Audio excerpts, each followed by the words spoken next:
My name is Michael Carter, and for almost 3 years, I worked the late shift at a warehouse just outside town. Most nights, I finished close to midnight. The drive home usually took about 40 minutes, depending on traffic, but there was a narrow dirt road that cut the trip almost in half. It ran straight through a stretch of forest between the warehouse and the highway near my neighborhood. I used that shortcut all the time. At night, there was almost never anyone else there. No streetlights, no houses, no signs of movement anywhere between the trees. Just the sound of the tires rolling slowly over the dirt road and the dark forest on both sides of the windshield. That night didn't start any differently. I left work a little later than usual and turned onto the shortcut like I always did. The trees closed in around the road as soon as I entered the forest, and after a few minutes, it felt like I was completely alone out there. About halfway through the shortcut, I noticed something standing in the distance. At first, I thought it was just a shape formed by the headlights touching the trees ahead of me. But as the car moved closer, I realized it was someone, a woman. She was standing still in the middle of the road. I slowed down immediately. There was something strange about the way she stayed there without reacting to the sound of the car getting closer. Her arms rested quietly at her sides, and her head tilted slightly forward so her hair covered most of her face. What I could see clearly was the dress, long, white, and too clean to belong to someone standing alone in the middle of a forest road that late at night. I stopped the car several yards away from her, unsure of what she might do next. For a few seconds, neither of us moved. Then she slowly stepped off the road and walked between the trees. I stayed there for a moment after she disappeared into the trees. Part of me wondered if I should do something. It didn't make sense for someone to be walking alone out there that late at night, especially dressed like that.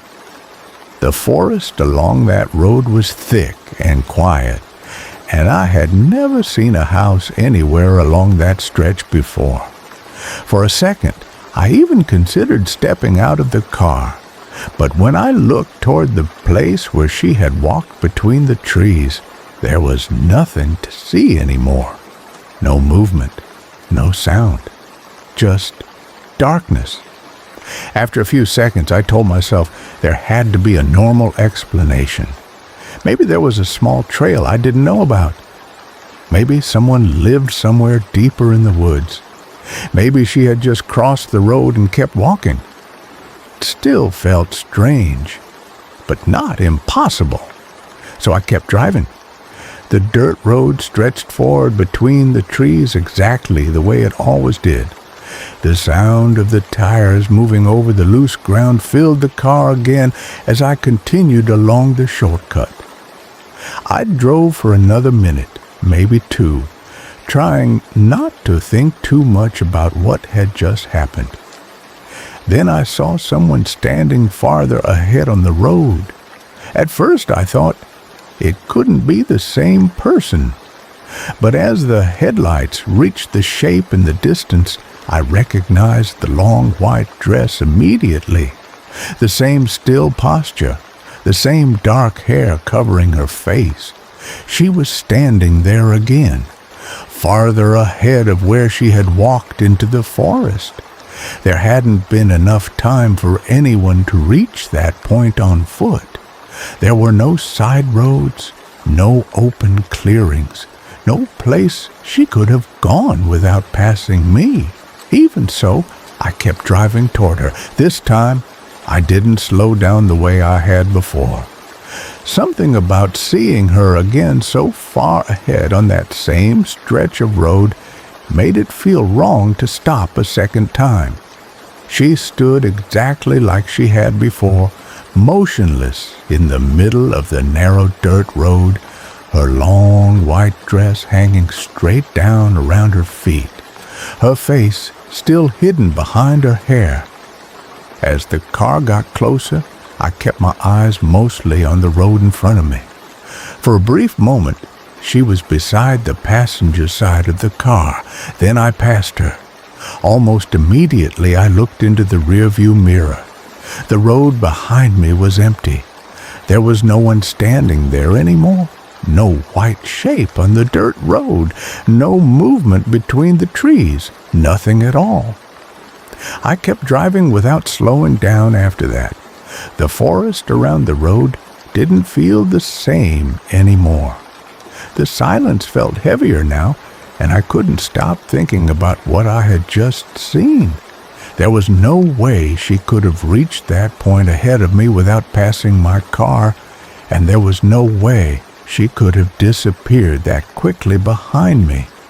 A few minutes later, the dirt road finally ended where it met the main highway. The moment I reached the streetlights again, I felt like I could breathe normally for the first time since entering the forest.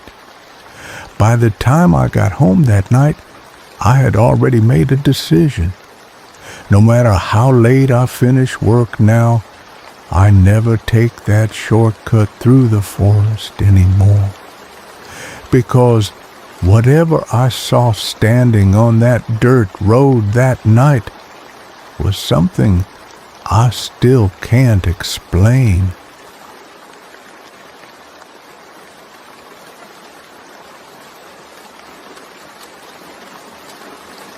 After what happened on that narrow dirt road in the forest, I stopped taking shortcuts at night. For a while, I also stopped feeling comfortable living where I was. Even though nothing else strange happened after that night, the memory stayed with me longer than I expected. It wasn't just the image of the woman standing there in the road. It was the feeling that something about that place hadn't been normal, and that I had passed through something I didn't really understand. A few months later, I decided I needed some distance from that entire area. I wasn't moving because of work. I just wanted somewhere quieter, somewhere farther away from the road where everything had happened. That was how I ended up renting the old house. It stood alone, near a narrow rural road, surrounded by trees on every side. The nearest town was still close enough for groceries and gas, but the house itself felt separated from everything else. There were no neighbors nearby anymore. Later, I learned there had once been a few houses along that road years earlier, but the people who lived there had eventually moved away after strange things started happening in the area. By the time I arrived, the road was empty, except for my place. At first, the quiet felt exactly like what I needed. The house was simple but comfortable. 2 floors, wooden stairs leading up to a short hallway, and a spare bedroom at the end. I didn't have much reason to go upstairs, except to store a few boxes I hadn't unpacked yet. Most nights, I stayed on the first floor and went to bed earlier than I used to. The first few nights passed without anything unusual. Then one night, I woke up sometime after midnight.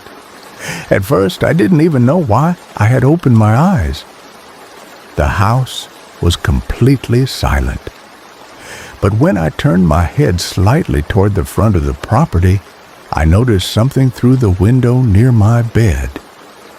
There was a light on upstairs. At first, I thought I must have left it on earlier without realizing it. That seemed like the simplest explanation. The next evening, before going to sleep, I walked upstairs to check. The spare bedroom door was closed. When I opened it, the room was dark. There was no lamp turned on, no sound inside, no sign that anyone had been there. The air in the room smelled like dust and old wood, the same way it had the day I moved in. I switched the light on for a moment just to look around. Nothing had changed. The floor near the walls still showed the faint marks where furniture must have been years earlier, but the room itself was empty now. After that, I turned the light back off and went downstairs again. Later that night, I woke up the same way as before, and the light upstairs was on again. This time, I stayed awake longer, trying to convince myself I must be mistaken about what I had seen earlier. Maybe I hadn't turned the switch off completely. Maybe I had remembered it wrong. The next evening, I checked the room again before going to bed. The light was off. The room was still empty. Nothing looked different from before, but sometime after midnight, I woke up again, and the light was on. After a few nights of this happening the same way, I started paying closer attention to the moment I woke up. It always felt sudden, like something had pulled me out of sleep without warning. And every time it happened, the upstairs light was already shining through the window. One night, instead of waiting until morning, I decided I would go upstairs the moment I saw it again. I didn't have to wait long. Sometime after midnight, I opened my eyes and saw the light shining across the yard outside my window. This time, I got out of bed immediately. I walked across the living room and reached the staircase faster than I expected.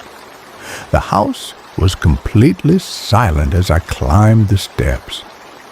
Each movement felt louder than it should have been in the middle of the night. When I reached the top of the stairs, I stopped. The spare bedroom door was already open. I was sure I had left it closed earlier that evening. The hallway light was still off, but the glow from inside the bedroom reached across the floorboards toward me. For a moment, I stood there listening.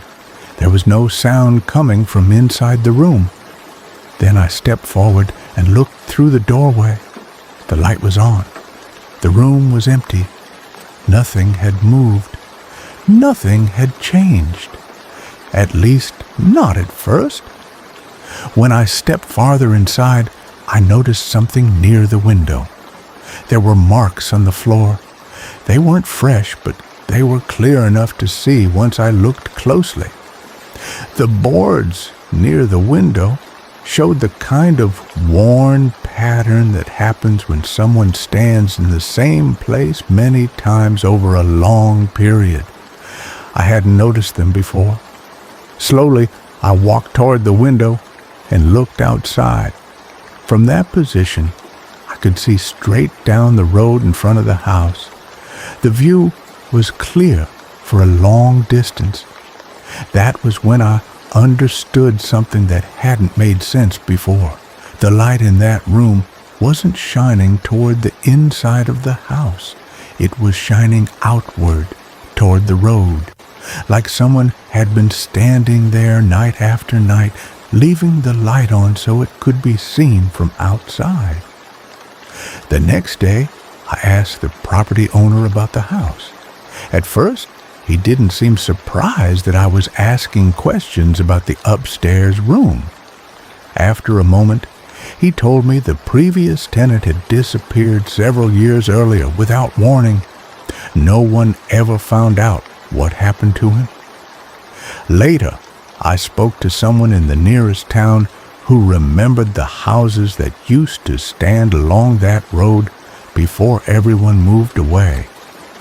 They told me the neighbors who once lived there used to say the man in my house spent many nights standing at that upstairs window with the light on, looking out toward the road as if he were waiting for someone who never arrived.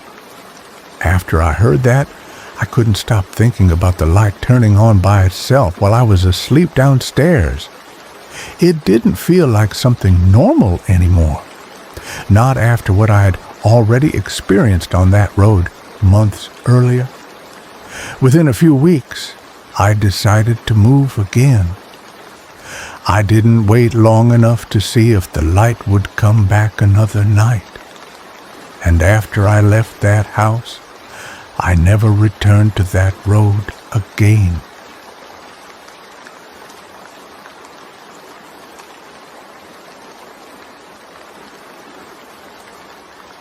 I moved into the city not long after I left that house.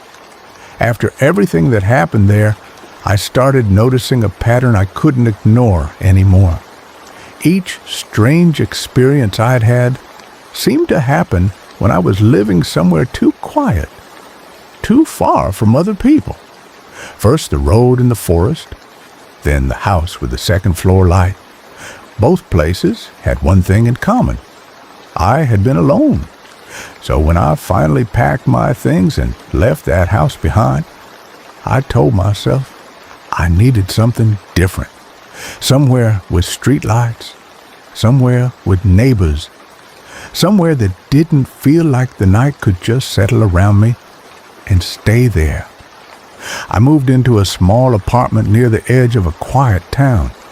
It wasn't busy like a big city, but there were always a few cars passing at night, and the street stayed lit until morning. It felt normal, predictable, and I needed that. Around the same time, I also changed jobs. The work I had been doing before didn't make sense anymore after everything that had happened, so I signed up to start driving for Uber. It seemed simple enough. I already liked driving, and the flexibility helped while I adjusted to the move. Most drivers preferred working during the day, but I chose the night shifts. The pay was better, and honestly, I thought being around people, even strangers getting in and out of the car, would help me stop thinking so much about the things I'd experienced before. For the first few weeks, everything was normal. I picked up people coming home from restaurants, late shifts at work, quiet rides back from the airport, college students heading across town. Some passengers talked the entire ride, others didn't speak at all. Nothing unusual happened. And slowly, I started feeling like maybe things were finally settling down again. Then one night, close to midnight, I accepted a request from a street I didn't usually drive through. It was a quiet residential area with older houses and very little traffic. The street lights were spaced far apart, and most of the homes looked dark, like everyone inside had already gone to sleep. I pulled up to the address marked on the app and waited. After a few seconds, the rear passenger door opened. Someone got in. "Thanks for coming," a man's voice said calmly from the back seat. There was nothing strange about his tone. It sounded polite, normal, quiet. I asked where he was headed. He told me the location. His voice stayed steady the entire time, like this was just another ordinary ride. But something felt off almost immediately. When people get into your car, you can usually feel it. The suspension shifts a little. The seat moves. The vehicle settles differently. This time, none of that happened. The car didn't move at all. It felt exactly the same as it had before he opened the door. At first, I told myself I was imagining things. Maybe he was just very light. Maybe I hadn't noticed the movement. So I started driving. A few minutes later, I glanced up at the rearview mirror. The back seat looked empty. I adjusted the mirror slightly. Still empty. I assumed the angle was wrong somehow. Maybe he was leaning forward or sitting in a position I couldn't see clearly. But a few seconds later, I heard him breathe quietly behind me. Slow, calm, close enough that I knew he was still there. I kept driving. After another minute or two, I checked the rearview mirror again. The seat was still empty. No outline, no movement, nothing. Just the shape of the back seat, exactly as it had looked before he entered the car. I didn't say anything. I didn't turn around. Something about the situation made it feel like I shouldn't. So I focused on the road instead and continued following the route on the screen. The passenger remained silent for most of the drive. Now and then I could hear the faint sound of his breathing behind me, steady and relaxed, like he wasn't concerned about anything at all. About halfway through the trip, I glanced down at the navigation again. That was when I noticed the destination. It was a cemetery. I remember staring at the screen for a second longer than I should have. People do visit cemeteries at night sometimes. I knew that. Still, something about the address made the inside of the car feel quieter than before. Neither of us spoke for the rest of the ride. When we reached the entrance, the passenger asked me to stop just outside the gate. I pulled the car over and shifted into park. For a moment, neither of us moved. Then the rear door opened behind me. "Thank you," he said calmly. His voice sounded just as steady as it had when he first entered the car. Before closing the door, he added something else. "I live here." The door shut gently. I watched him walk toward the cemetery entrance. There was no hesitation in his steps, no pause. He moved like someone returning home after a long day away. Then, only a few seconds later, he was gone. The entrance stood empty. There was nowhere nearby he could have walked that quickly without me seeing him. The gate itself looked closed. I stayed parked there longer than I meant to. Eventually, I looked back down at my phone to end the ride. But the trip wasn't displayed the way it normally would be. There was no completed route, no fare listed, no record of the passenger's name. It was as if the trip had never been there at all. I checked the screen again just to be sure. Nothing. The request had disappeared completely. After that night, I kept working as a driver. I didn't stop. But I did change one thing. I stopped accepting rides after dark. Now, I only drive during the day, and sometimes when I pass that cemetery while the sun is still up, I still think about the way he said those words before stepping out of the car, like he truly belonged there.